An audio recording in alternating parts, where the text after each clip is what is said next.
لیکن عفنان بھائی یہ نوٹ ہے، لیکن یہ سارے معاملات اپنی جگہ، لیکن سرکار یہ تو مہربانی کرے نا، آپ کو حکومت بھی مل گئی ہے، ابھی سیم پیج بھی ہے، بلکہ سیم پیج کیا ہے، ہائیبریڈ پلس بھی ہے آپ کے اپنے الفاظ میں، ایک پیج میں نہیں ہے بلکہ ایک ٹینک میں ہے، سارا کچھ ہی ہے نا۔ رانا ثناءاللہ صاحب کہتے ہیں اس سے زیادہ خوش کیا ہو سکتے ہیں جتنے اچھے معاملات چل رہے ہیں۔ تو سر اب تو وہ بیانیہ بھی نہیں چلے گا نا کہ ہمیں تو اقتدار ملا، اختیار ہی نہیں ملا، حکومتی سنبھالتے رہ گئے، گورننس میں کیا توجہ دیتے۔ ایک مہینے میں پیٹرول دوسری مرتبہ بڑھا ہے۔ چینی کا عجیب تماشا ہے کہ مطلب آپ خود کفیل بھی ہیں، آپ ضرورت سے زیادہ پیدا بھی کر سکتے ہیں، پھر آپ ضرورت سے زیادہ یعنی اگا لیتے ہیں، پھر اس کو ایکسپورٹ کرتے ہیں، پھر کہتے ہیں ارے کم پڑ گئی، پھر دوبارہ منگواتے ہیں، اور عام آدمی کو 200 روپے کی مل رہی ہے۔ اس کی تو کوئی جسٹیفیکیشن نہیں ہے نا، یہ تو بیڑا غرق ہو گیا نا عام آدمی کا تو۔ عفنان صاحب دیکھیں، جہاں تک چینی کا معاملہ ہے، اس کے اوپر تقریباً 7,65,000 ٹن چینی ایکسپورٹ کی گئی تھی، جو تقریباً $400 ملین کی بنتی ہے، اور ابھی جو ٹینڈر ہے وہ 50,000 ٹن کا ہے۔ اگر وہ ابھی ایگزیکیوٹ ہوتا ہے ٹینڈر تو تقریباً $24 ملین کی چینی امپورٹ کی جائے گی۔ تو فارن ایکسچینج ریزرو جو ہے، ظاہر ہے اس کو فائدہ ہوا ہے ہمیں۔ یہ جو مارکیٹ میں نیوز چلائی گئی ہے کہ شارٹیج ہے، میں نہیں سمجھتا کہ اتنی بڑی کوئی شارٹیج ہے، کیونکہ اگر آپ جو یعنی وہ چیز جس کی پیداوار میں ہم خود کفیل ہوں، ضرورت سے زیادہ پیدا کر رہے ہوں، اس کو امپورٹ کرنا اس لیے اچھا ہے کہ فارن ریزروز بڑھیں گے اس سے۔ نہیں، ایکسپورٹ کرنا تو اچھا ہے نا، امپورٹ کرنا تو میں یہ کہہ رہا ہوں کہ ایسا ایکسپورٹ کرنا تو اچھا نہیں ہے نا کہ گھر میں ہی کمی ہو جائے، گھر میں مہنگی ہو جائے۔ نہیں، 7,65,000 ٹن آپ نے ایکسپورٹ کی ہے، ابھی 50,000 ٹن آپ امپورٹ کر رہے ہیں۔ تو میں نے آپ کو بتا دیا، اگر یہ ہو بھی جاتا ہے، سپلائی ڈیمانڈ گیپ اتنا کم ہے تو اتنی مہنگی کیوں ہو رہی ہے؟ دیکھیں، یہ تو ظاہر ہے مارکیٹ ڈائنامکس جو ہیں وہ بعض اوقات رومرز کے اوپر بھی چلتے ہیں۔ حالانکہ خود شوگر مل ایسوسی ایشن کا آپ اٹھا کے دیکھ لیں، وہ کہہ رہے ہیں 2.8 ملین ٹن شوگر پاکستان میں اس وقت پڑی ہوئی ہے۔ تو یہ صرف کیونکہ کہیں نہ کہیں ہورڈنگ ہے یا کوئی مسئلہ اس طرح اگین تو یہ بھی ذخیرہ اندوز۔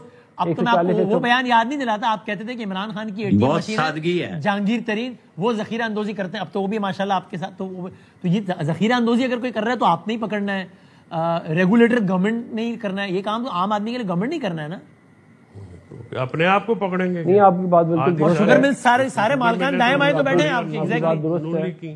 ہاں نہیں، آپ کی بات درست ہے، اور اس کے اوپر حکومت کام کر رہی ہے۔ 165 روپے پرائس اس کی جو ہے وہ منسٹری نے اسٹیبلش کی ہے، اور اگلے 2-3 دن میں اس کا امپیکٹ جو ہے وہ مارکیٹ میں آنا شروع ہو جائے گا۔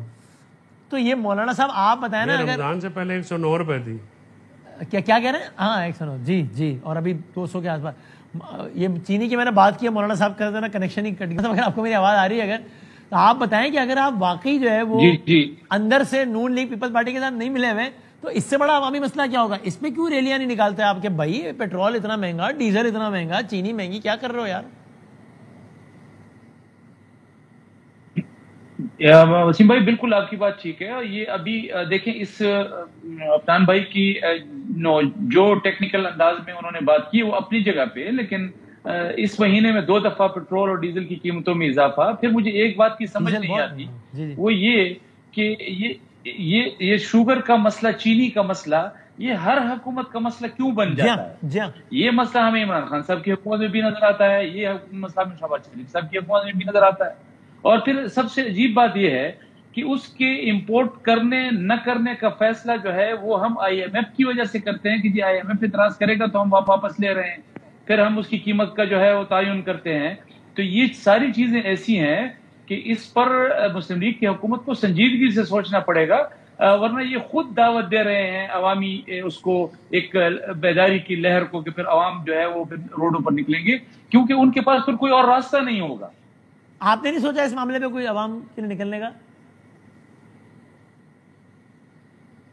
وسیم بھائی، یہ چیزیں ابھی آہستہ آہستہ آ رہی ہیں سامنے، اور یہ جو ہے نا یہ بنیاد بنیں گی لوگوں کے نکلنے کے اگر اس کو ایڈریس نہ کیا گیا۔ اور لازمی بات ہے جمعیت علماء اسلام جو ہے وہ اپوزیشن کی جماعت ہے، تو وہ ان ایشوز کو دیکھ بھی رہی ہے اور باریک بینی سے، اور اس کے روڈ پر آنے کا جو ہے اس کے امکان کو نظر انداز بھی نہیں کیا جا سکتا۔ اچھا عامر صاحب، اگین آپ کا تجربہ بہت زیادہ ہے تو میں وہ دعویٰ نہیں کرتا، لیکن مجھے بتائیے کیا میں بات صحیح کہہ رہا ہوں کہ اس ملک کا ایک بڑا مسئلہ یہ ہے کہ کچھ لوگ ہیں جن کی سیٹنگ اتنی اچھی ہے کہ حکومتیں آنا جانا ان کے لیے ریلیونٹ ہے، ان کے اپنے مفادات کا تحفظ ہوتا ہے۔ مثال کے طور پہ شبر ظہری صاحب کا وہ جو تاریخی انٹرویو ہے برادر شاہ زیب خان دادا صاحب کو، جس میں بتاتے ہیں کہ یار میں یہاں ٹیکس بڑھانے جاتا تھا تو یہ آ جاتا تھا، یہاں ٹیکس بڑھانے جاتا تھا تو یہ بلا تفریق کسی پارٹی کے یا کسی ادارے کے وہ آ جاتے تھے سارے.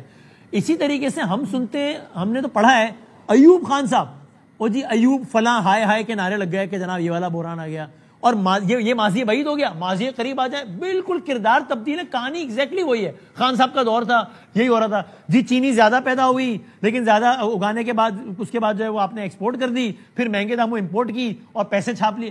یہ تو اسکرپٹ بھی نہیں بدل رہا, یعنی خالی تاریخ بدل رہی ہے, باقی وہی ہو رہا ہے, اور ان لوگوں کے پیسے بن رہے ہیں اور عام آدمی پس رہا ہے اس میں. یہ تو ہر گورنمنٹ کا فیلئر نہیں اور کچھ لوگوں کے مزے نہیں ہیں. یہ ایک مافیا کے مزے ہیں, دیہڑی ٹکا کے لگائی ہے. آپ بتائیں 200 روپے جو چینی بک رہی ہے, 165 روپے چھاگڈار صاحب نے, آپ صرف پریس کانفرنس سے نکال لینا پی ٹی آئی اور پی ایم ایل این کی دونوں کی, اور اس میں ان کے ہم نوا ساری سیاسی جماعتوں کی, تو آپ کو کوئی فرق نہیں فیل ہوگا سوائے چہروں کے. جی ایسے ہی چینی چائے آپ نے ایوب خان کے 4 آنے 8 آنے والی بات سے لے کے آج تک پہنچا دی, تو یہ دیہڑی نہیں لگی کہ اب 175 روپے میں مل جائے گی آپ کو 3 دن بعد. ٹھیک ہے, تو 200 روپے میں جس نے بیچ کے کمائے وہ کون لوگ ہیں؟ ایگزیکٹلی کیا میں اور آپ ہیں؟ ان تاجروں کے لیے یہ ساری سیاسی جماعتیں جب اپوزیشن میں ہوتی ہیں ان کے ساتھ کھڑی ہو جاتی ہیں کہ ٹیکس نہ دو, ہم تمہارے ساتھ کھڑے ہو جاتے ہیں.